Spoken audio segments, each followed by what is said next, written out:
What's up everyone, Tsunami right here. Today's video is all about this guitar, which was a DIY kit build from byoguitar.com. This video is pretty detailed, so if you prefer to skip to a certain section, the times are listed in the description below. So what led me to a kit build? Well, like many of you, I've been stuck at home for almost a year, and like most guitarists who suffer from GAS and gear lust, I've been doing a lot of guitar shopping online. I've been wanting a new #1 go-to guitar for quite some time, but I just haven't come across one that has instantly made me go, that's the one. I know, it's weird. There's so many guitar manufacturers these days, so many different models, configurations, variations, you name it. But I just haven't come across the one for me. Eventually, I realized the only way I'm gonna get my ideal guitar is if I build it myself. This eventually led me to custom guitar builders like Warmoth and Musicraft, and while I am able to build the guitar I have in mind through them, I still have to assemble it all myself in the end, which is something I had never done before. Two major things I wasn't sure if I could do myself. One is wiring and soldering all the electronics. The other, which is my bigger concern, is for installing certain hardware, I'd have to drill holes. And that's drilling holes into a finished guitar body. There's a lot that can go wrong when drilling into a finished body. You risk cracking the finish, which can then lead to cracking and chipping of the paint. And there's always the risk of the slip of the hand when you're working on the guitar and you make an errant scratch. And these mistakes you can't undo. I definitely don't want to risk this happening on a brand new $1,000 guitar body, so I figured for myself it might be worth practicing on a cheap guitar kit. Which leads me to why I picked BYO Guitar. I specifically wanted a kit with a finished body, but no pre-drilled holes. The vast majority of kits online, most of the bodies are unfinished. Some of them are fully painted, but almost all of them have pre-drilled holes in the spots that I wanted to practice drilling. Only BYO Guitar had a kit with what I was looking for, at a reasonable price. And so I decided to take the plunge. So here's their website. I waited until Black Friday to place my order. They have a lot of options for kits and other parts, but I had my eye on this red Telecaster kit since I first came across their site. My ideal guitar is based on a Telecaster, so I decided to go with this kit. Not to mention, I'm a sucker for red guitars. You can see lots of options here to upgrade certain parts, but I decided to keep things cheap and basic. The only thing I changed was going with a black pickguard instead of white, and for hole drilling, I decided to just have the neck holes drilled. It's true that I wanted to practice drilling holes, but I figured the holes for the neck joint are the ones that I don't want to mess up, as they're arguably the hardest and the most important to have drilled correctly. Here's the checkout price plus shipping to my country. The amount for shipping was ridiculous, but what can you do? So to recap, the guitar itself was $200 US. There was a 10% discount on Black Friday. I paid extra for the black pickguard and to have the neck holes drilled. After shipping, currency conversion, and customs, I paid about 400 Canadian. It arrived about a week after I placed the order. Here's me unboxing the guitar. Okay, so here's the package. It came as is, what you see in front of you. I actually let this sit here for a few days because my delivery was actually delayed and it had been sitting in the delivery truck for a few days out in the cold, so I decided to let this sit to get back to room temperature, not to mention COVID precautions. So we'll open this up and see what's inside.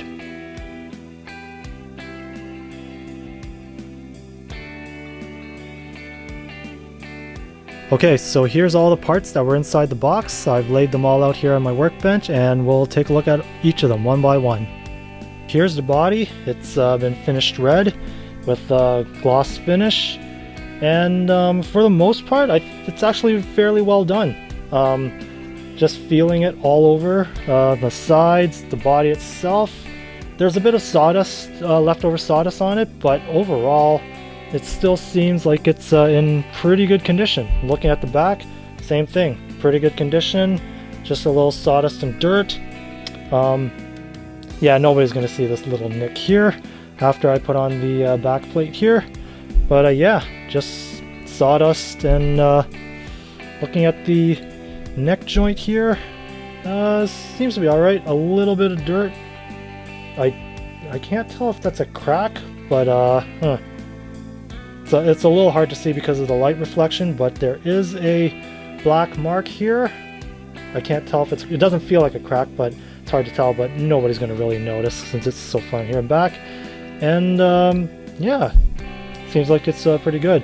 If you put it to the light, you can see that there's like scuff marks and little scratch marks, but it's not really that noticeable unless you have some bright light shining on it. So this body's actually pretty well done, I have to say.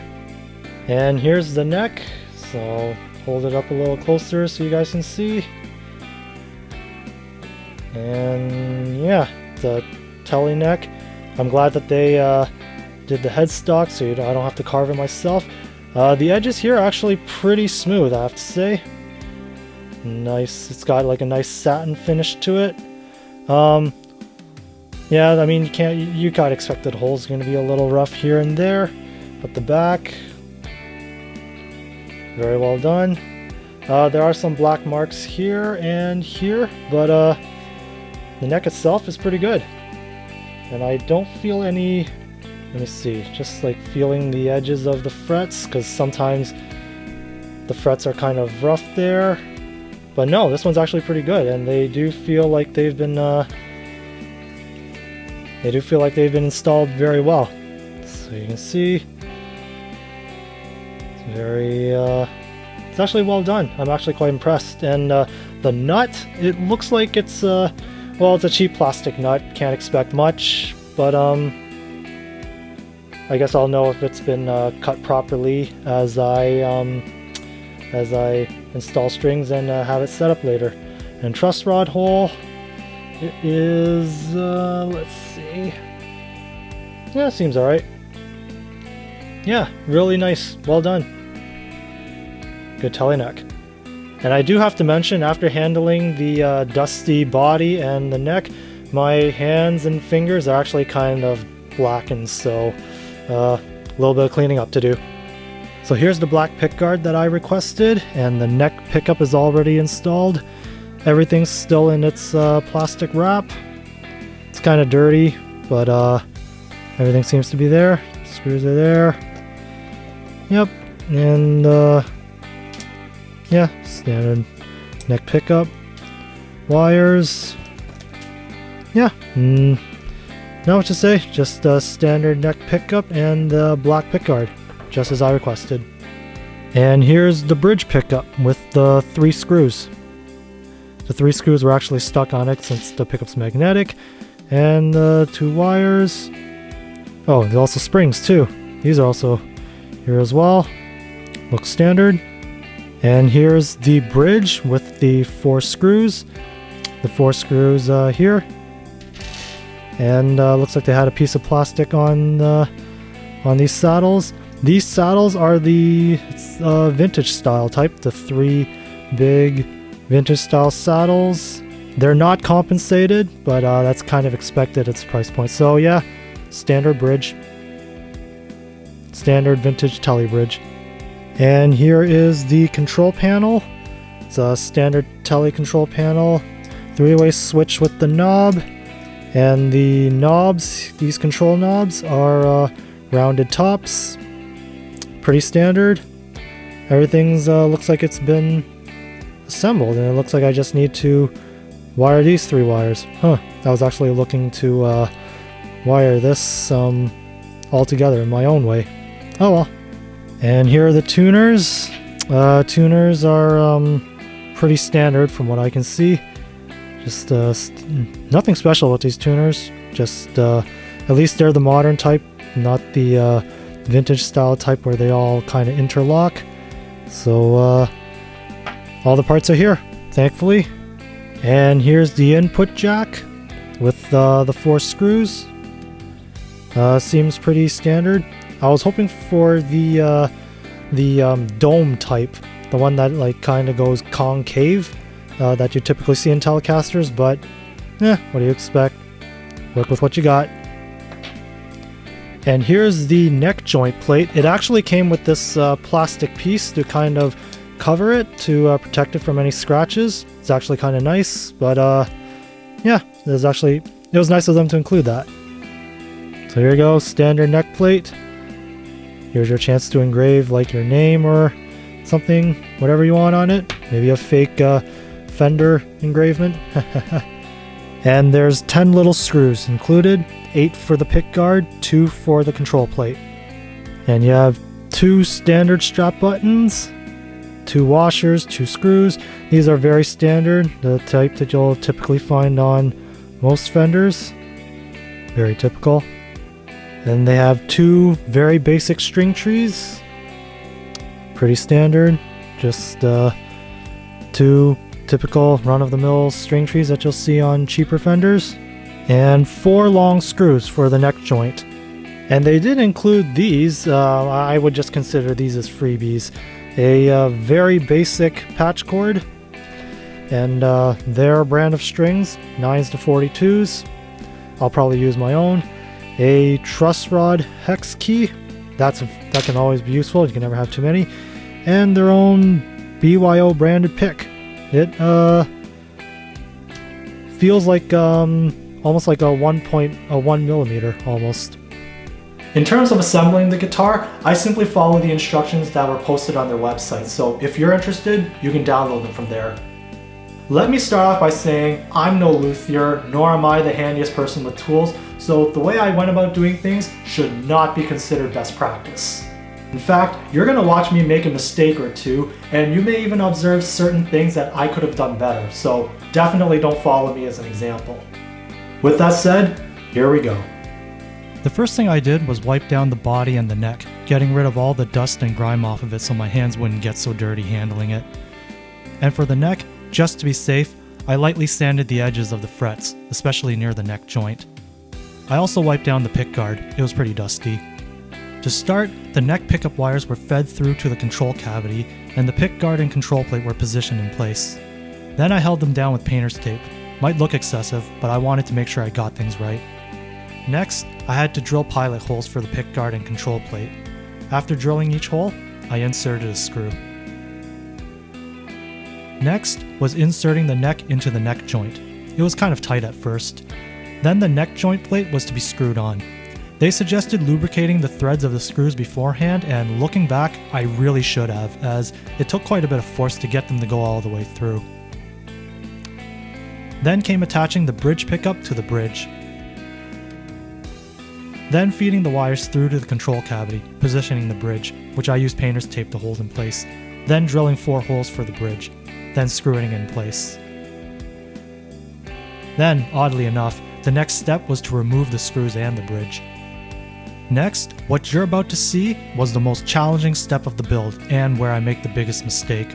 I followed their instructions to a T, which was to drill a hole through one of the bridge screw holes at a 45-degree angle that would create a hole leading to the bridge cavity.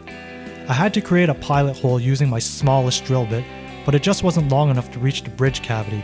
I tried several times, at different angles, without much success. So I kept trying with bigger and bigger drill bits until I was using a really large one, which they did indicate to use in their instructions. When I used it, it went cleanly through the hole, but it went through too fast, and my drill ended up catching the body. I really should have covered that side with a towel. That 45-degree angle hole looks like it went through war, but I can at least cover it up with the bridge. The scratch on the body? I can't, unfortunately. Brand new guitar, and I damaged it even before getting a chance to play it. God damn it. Anyways, moving on. Next was inserting the jack plate, drilling holes, and inserting the screws. Next was drilling holes for the strap buttons. I used painter's tape and eyeballed the drill points the best I could. Probably not the best method, and I was a little off with the front one, but they turned out okay in the end. Turning to the neck, it was time to install the tuners. I used a pencil to help align them, ensuring they were as straight as they could be. Afterwards, I drilled pilot holes for the screws and screwed them in. The screws were tiny and cheap, and even with my smallest screwdriver head, I probably stripped the threads on most of them.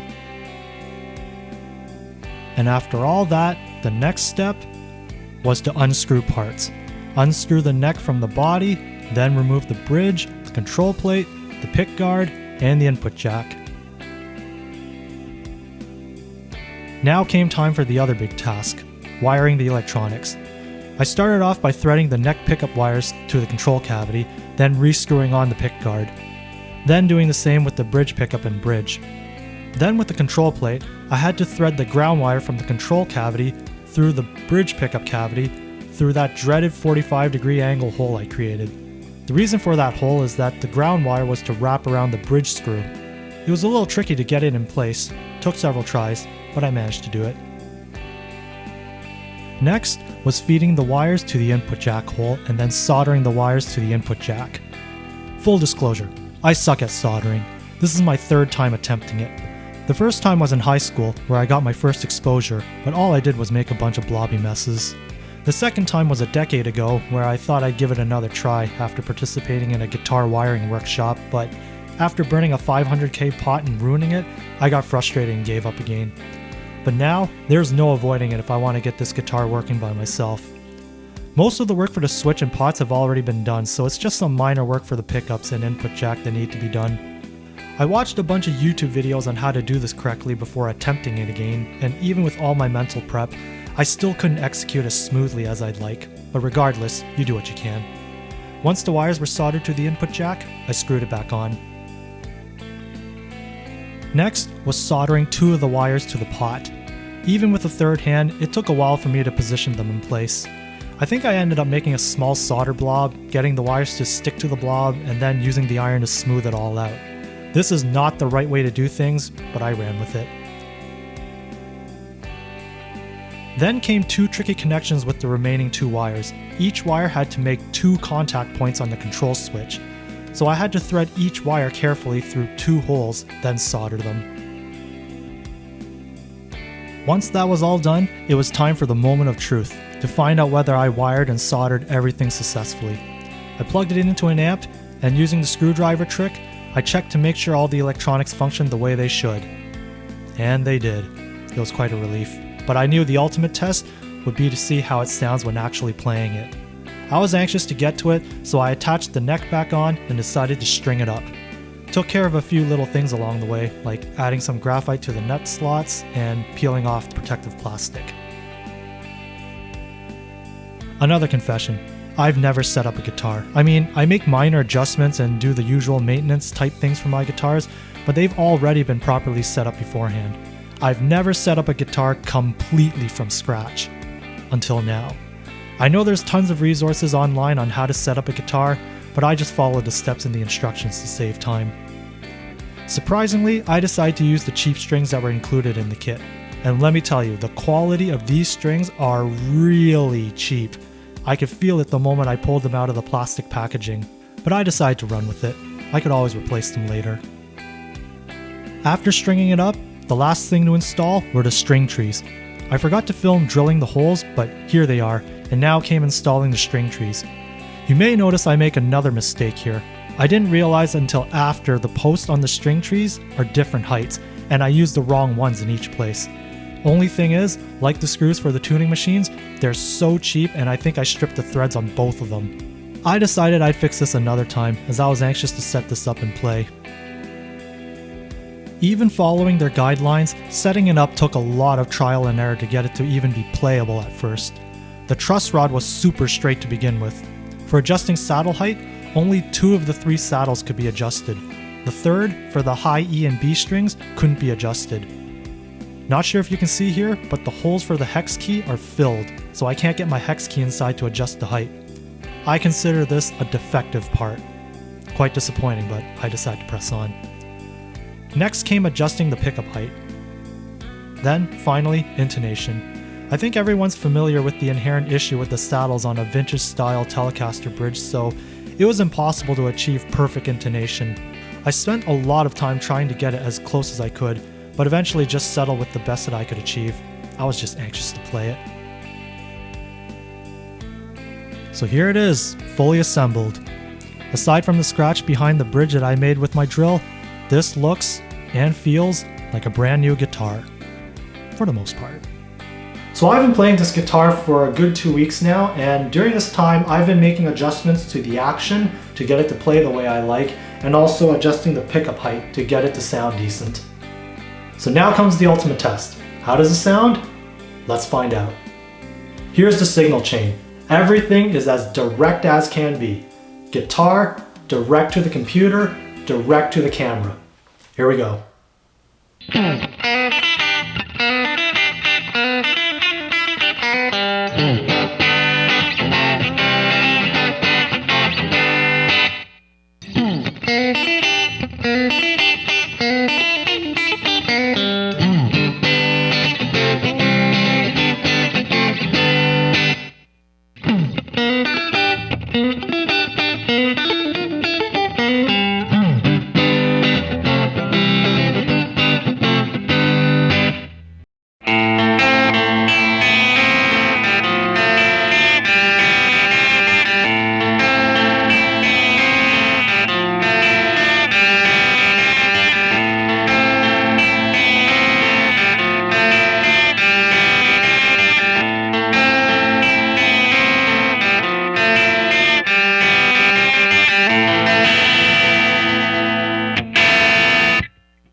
Okay, so let's talk about the guitar itself.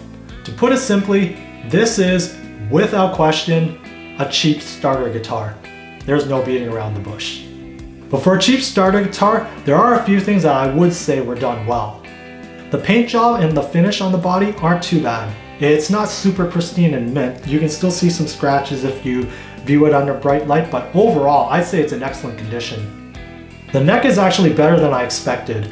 With a lot of cheap guitars, there are usually some rough spots, but on this, I couldn't find any. You saw earlier in the video that I did a little sanding, but it turns out it wasn't necessary. The frets are well done with no sharp edges anywhere. The whole neck is pretty smooth. It feels fairly raw, but I think there's probably one coat of finish on it. My gripes with this guitar are almost entirely with the hardware. I know this is a cheap guitar, they're going to give you the cheapest of the cheapest parts, what do you expect? But I'm going to gripe about them anyways. The biggest issue with this guitar overall is the intonation and the tuning. I've already mentioned how I can't properly intonate this guitar, but the tuning is also unstable. I have to keep retuning this every few minutes. All of these issues stem from the cheap hardware.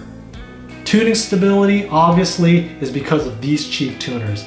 Just working them, you can tell they have a pretty low gear ratio, so a small turn makes a substantial difference. String trees also play a part too. I did install these incorrectly, but in general, I find these types of string trees not very effective. The nut looks like a cheap piece of plastic. It's been cut and filed okay, but the material of the nut makes a big difference in your intonation and sustain. I don't know what material this is, but just looking at it, it's not very inspiring. These saddles, very standard, basic, cheap. Like I said before, they're designed uniformly, symmetrical on both sides, so if you're not familiar with Telecasters, basically what that means is it's impossible to get both strings on the saddle to be intonated correctly. And I also noted earlier in the video, for this saddle, the holes for where the hex key would normally go, for some reason, they're filled. That means that I can't adjust the height of this saddle, so I consider this a defective part. As for the electronics, well, they work. The pickups, nothing special.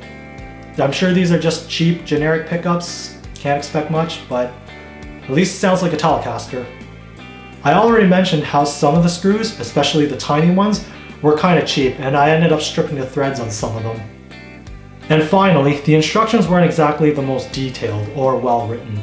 I had to reread certain steps a few times and try to connect the dots with the pictures to figure out what exactly I had to do and why. But in the end, I think I put this together okay. I think. So yeah, I didn't expect much from this guitar. I couldn't really, it was a kit build. But in the end, it is a viable, serviceable guitar. It definitely shouldn't be your go-to number one, but it can still serve a purpose. Alright, it's time to draw some conclusions. Was it worth it in the end? Well, I see this in two different ways. Did I get my money's worth in terms of the guitar I ended up with? Well, given the price of the guitar and disregarding the discount and the extras I had to pay, I'd say the price isn't too bad. Under 300 Canadian for a brand new starter guitar is fair, I'd say. My first instinct is to compare this with a Squier Affinity Telecaster, which sells for 330 where I live right now, but I haven't played a cheap Squier for a long time, so I can't make this comparison. But more importantly is the other way I'm looking at this. Did I get my money's worth in terms of what I was expecting? Perhaps.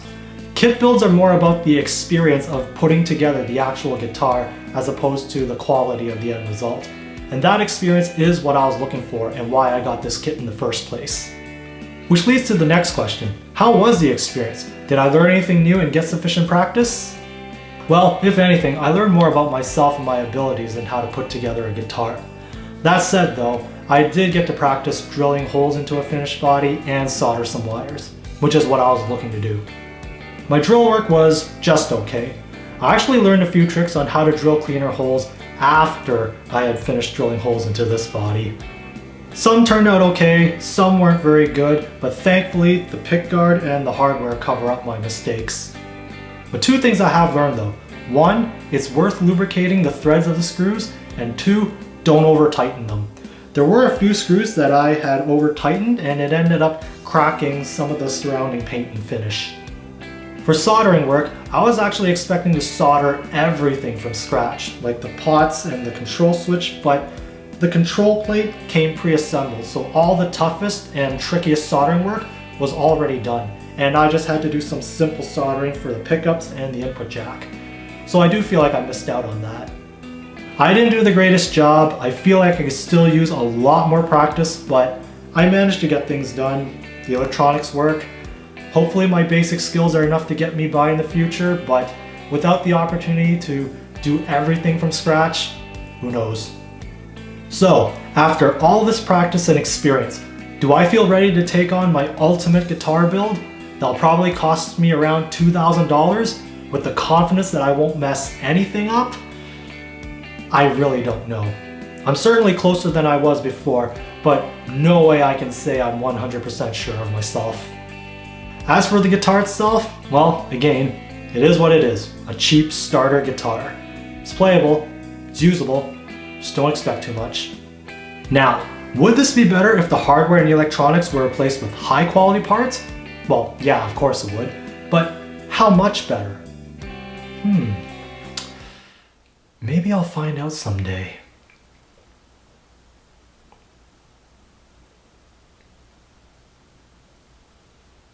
And that pretty much wraps it up for me. Thank you so much for watching, especially if you stuck around for the entire video. Comments and questions are certainly welcome. Would really appreciate it if you could give this video a like, a share, and by all means, please feel free to subscribe to stay on top of all my future videos. This is Tsunami Red, signing off.